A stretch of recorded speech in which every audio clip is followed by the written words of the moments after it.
গরমের আগমনী হাওয়া লাগার আগেই গাছে গাছে ঝুলছে পাকা আম। ঋতুর হিসাব যেন বদলে দিয়েছে এই বাগান। যে ফলের জন্য অপেক্ষা করতে হতো নির্দিষ্ট মৌসুম, সেটাই এখন মিলছে সারা বছর। আগে তো আম ছিল না বাপ এখানে, এখন আমাদের এখানে আমের আবাদ হচ্ছে বাপ। আমরা খুব ভালো আছি এখানে, এখন সারা বছরই আমের আবাদ হয় বাপ। আগে তো বছরে আমাদের এখানে একবার আম হতো, আর এখন গোটা বছরই আম পাচ্ছি বাপ।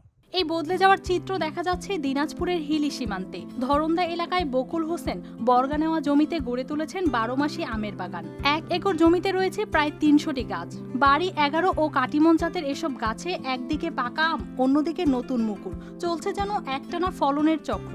বছরে একাধিকবার ফলন হওয়ায় সারা বছরই বাগান থেকে আম সংগ্রহ করা যাচ্ছে। প্রায় 3 লক্ষ টাকা মতো আম বিক্রি করছি। এই বাগান আছে, আলহামদুলিল্লাহ ভালো আছে আম, এখনো ভালো আছে। কয়েকদিন পরে সার কি মুকুল ভেঙে দিলাম এবং সার প্রয়োগ করবো বাগানে।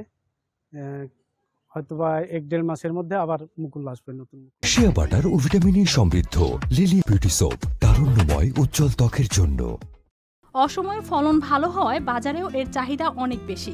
সাধারণ সময়ের তুলনায় কয়েক গুণ বেশি দামে বিক্রি হচ্ছে এসব আম। ফলে একদিকে বাড়ছে কৃষকের আয়, অন্যদিকে তৈরি হচ্ছে নতুন সম্ভাবনা। আমের বাগানের কথা একটা শুনছিলাম যে এখানে একটা আমের বাগান আছে, 12 মাসি, কাটিমন, বিভিন্ন জাতের আম আছে।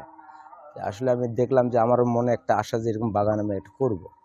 আম আছে মোটামুটি বাগানে, এখন অনেক আম আছে এবং নতুন আমও কিছু ধরছে, পুরাতন আম আছে এবং সেগুলা আমরা কেটে দেখছি পাকার মতো কোয়ালিটি হয়েছে।